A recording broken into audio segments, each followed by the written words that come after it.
Ju thash se është një organizatë që ne krijuam për të mbrojtur interesat tona. Po me sa duket, kjo organizatë që ne ngritëm për të mbrojtur interesat tona, është diçka se e nisa me shoqatën, ku ju them që Bashkimi i Rinis sot ditë po krijon një shoqatë studentore shqiptare. Kanë kaluar 35 vjet.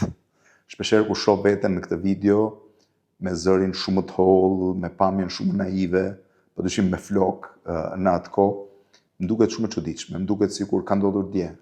Kujtesa e çdo gjëje që i takon dhjetorit deri në shkurt vitin 1991, që është kozgjatja e lëvizjes studentore, është një nga kujtimet më të rëndësishme të jetës time. Në fakt, do doja të flisja fare shkurt se si jam përfshirur në lëvizjen studentore, fare shkurt dhe më pas të diskutoj se çfarë solli lëvizja studentore e dhjetorit. E para duhet të them një gjë që shumë veta sot e keq kuptojnë. Thonë që lëvizja studentore e dhjetorit u tradhtua rrugës, u prish rrugës. Jo. Lëvizja studentore e dhjetorit mbaroi në 11 dhjetor natën vonë. Kështu që në një kuptim ajo e arriti synimin e saj. Më pas lëvizja studentore e plot është ajo e shkurtit që çoi në rrëzimin e monumentit të Enver Hoxhës. Historia është shumë e shkurtër dhe ju e dini, po s'duhet ta përsëris më. Natën e 8 dhjetorit 1990, qytetin studenti, ku ishin të vendosur thuajse 10-12.000 student, ikën dritat. Ike dritave që një moment tensioni kishte ditë që iknin dritat, në fakt në qytetin studenti dritat kanë ikur pafund vitet e fundit, por viti 1990, vjeshta e 1990 ishte shpërthyese, ishte gati për shpërthim. Ike dritave provokoi daljen e studentëve të fakulteteve të arteve dhe të fakultetit gjeologjik në rrugët gjeologji miniera, në rrugët e studentëve të konvikteve. Në qytetin studenti që filluan të hedhin parrulla politike. Parrulla politike ishin hedhur dhe ato ditë nga një balkon tjetër nga një dritare në tjetrën, por nuk dihet se si grupi studentëve natën e 8 dhjetorit u bë më i vendosur. Bashkë me ta për herë parë zbritën edhe vajzat, të dyja palët bashkë filluan të hedhin parrulla, derisa një moment pranë studentëve u shfaq një djalë i ri, i veshur me një xhup të zi i geliti, formë lëkurës cirkullon në atë kohë, i cili tha: unë jam Azem Hajdari, kam 2 fëmijë, përpara unë jam gati që të sakrifikoj fëmijët e mi dhe të bëhem lideri juaj, jam student i juridikut, i njoh ligjet. Turma filloi të ndiqte, domethënë e pranoi në një farë mënyrë si lider Azem Hajdarin, grupi filloi të shtohet në orët e vona të natës, ata vendosën të shkojnë për të takuar Ramiz Alin, duhet ishte rreth mesnatës. Në të njëjtën kohë, në atë që quhet Instituti i Lartë i Arteve, Universiteti Sodëm i Arteve, studentët e arteve ishin duke kryer një aktivitet klandestin, ilegal, me rastin e 10 vjetorit vdekjes John Lennonit, njërit prej personazheve më të famshëm të Beatlesave, dhe ata u njoftuan që studentët e konvikteve kishin ngritur protestë dhe po vinin drejt qytetit. Në 46 vjet të Shqipërisë komuniste nuk kishte pasur kurrë një demonstrat kësaj përmase, as një demonstrat të tillë. Studentët e arteve erdhën, u bashkuan me studentët e konvikteve në zonën mbas ambasadës sot amerikane, që në atë kohë ishte ambasada italiane. Aty një grup i policisë i bllokoi bashkë me forcat speciale, ku ishte edhe ministri i brendshëm, dhe studentët kërkuan të takojnë Ramiz Alin. Një grup prej rreth 30 vetësh shkoi të takonte Ramiz Alin, shërbimi e njoftoi Ramiz Alin, pa oficeri i shërbimit që studentët ishin ngritur në protestë dhe kërkonin takim me të. Ishte ora 1:30 pas mesnate, Ramiz Alia u ngrit, shkoi në korpusin qendror të universitetit dhe tentoi të fitonte kohë. Ju tha studentëve: po, unë do t'ju takoj, po ju shkoni sot, zgjidhni një përfaqësi, shkoni nesër në shkollë dhe nga java takohemi. Studentët u kthyen dhe ai i tha që askush do ju prek me dorë. Studentët u kthyen dhe në momentin e kthimit, për arsye të një incidenti që pretendohet që ju mor revolveri, pra pistoleta një oficeri, filloi shpërndarja me dhunë e studentëve. Në fakt, ideja ishte që t'i shpërndanin me dhunë për arsye, pra duke pasur idenë që studentët nuk do mblidheshin më. Në fakt, tu ndodhi çudia më e madhe. Studentët jo vetëm që u mblodhen, por atë natë një pjesë e studentëve nuk u kthyen në qytetin studenti, ngelën ose shokët e tyre të Tiranës ose në përtafër, dhe në qytetin studenti kjo përcaktua sikur ata ishin arrestuar ose ndoshta ishin vrarë. Dhe turma e studentëve doli sërish jashtë për të kërkuar shokët e tyre. Të nesërmen, atë natë filloi edhe të ishte, si thua, përfaqësia e parë. Të nesërmen studentët vendosin të mos shkojnë në shkollë, dhe duke zbritur për në qytetin e Tiranës, për në qendër qytetit, sërish për të protestuar, për të bashkuar dhe qytetarët e Tiranës me ta, u bashkuan dhe me studentët e Tiranës. Pikërisht këtu ka qenë momenti kur unë kam përballur demonstratën, ishte duke ngjitur në rrugën e Elbasanit, ishte e diel, por ne kishim mësim sepse zëvendësonim një ditë të humbur kur kishim bërë pushim datat 26 dhe 27 nëntor.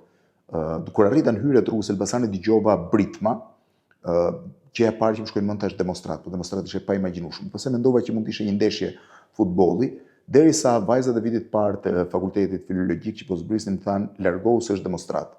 Rrita, si thua, nxitova më shumë, shpejtova këmbët për të arritur tek demonstrata dhe ndërkohë që ju ofrova liceut, para meje ndaluan IFA me ushtar dhe me policë.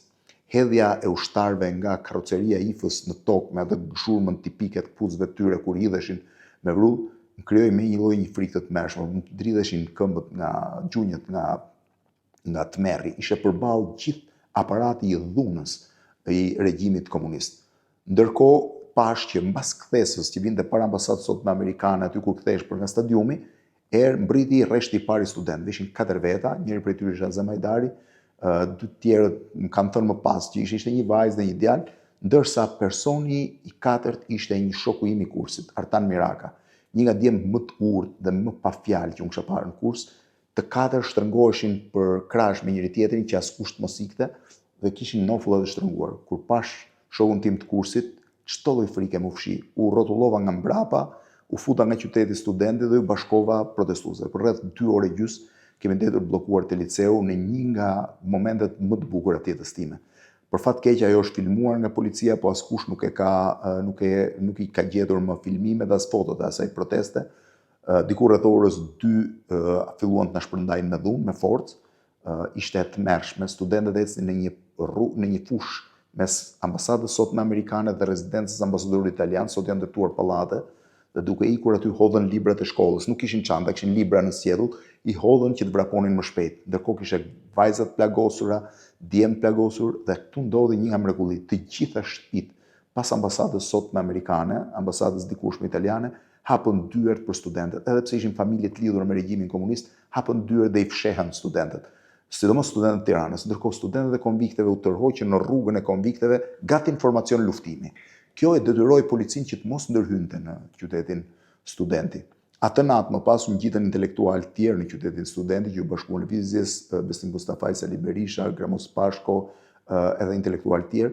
Në datën 10 dhjetor ishte vendosur. Studentët kishin vendosur që derisa Ramiz Alia takoi të mos dorëzoheshin.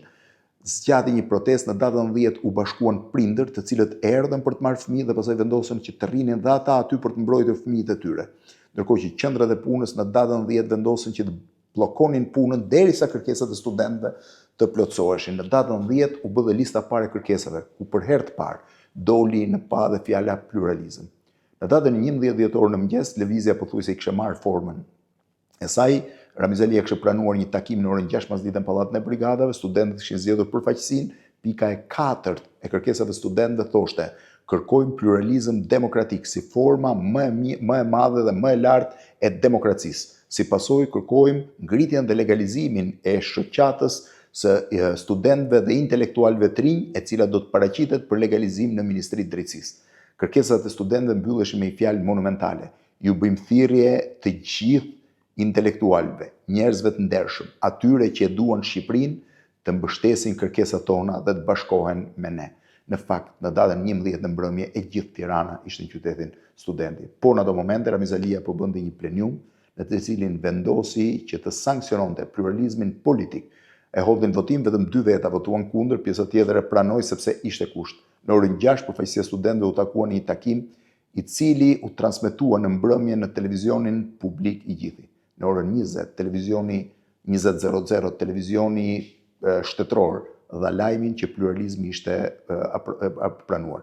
Po ato orë, diku rreth mesnatës datës 11, një grup intelektualësh, studentësh, mbështetësish, punëtorësh që u gjendën tek studentët u futën në një nga godinat e qytetit studentit dhe vendosën themelimin e një partie të re që do të quhej Partia Demokratike. I pari që dha këtë lajm ishte Arben Imami, i cili deklaroi: u vendos të krijohet një parti e dytë. Ktu mori rrugë Partia Demokratike, pas studentët u kthyen në shkollë, u rikthyen prapë në protesta për heqjen e emrit Enver Hoxha Universitetit që kulmoi me rrëzimin e monumentit.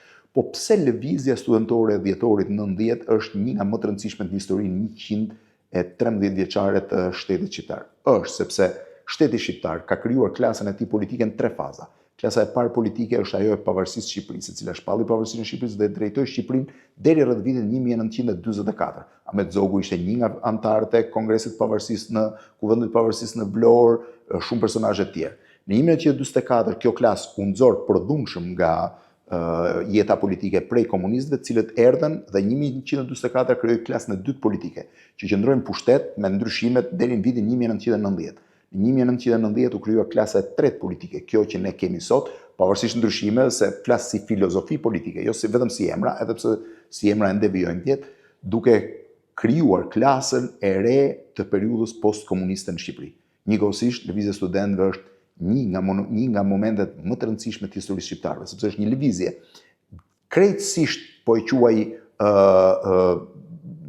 e genuine, që lindi nga studentët për të krijuar një nga format më të avancuara të sisteme politike në Shqipëri, që ishte demokracia.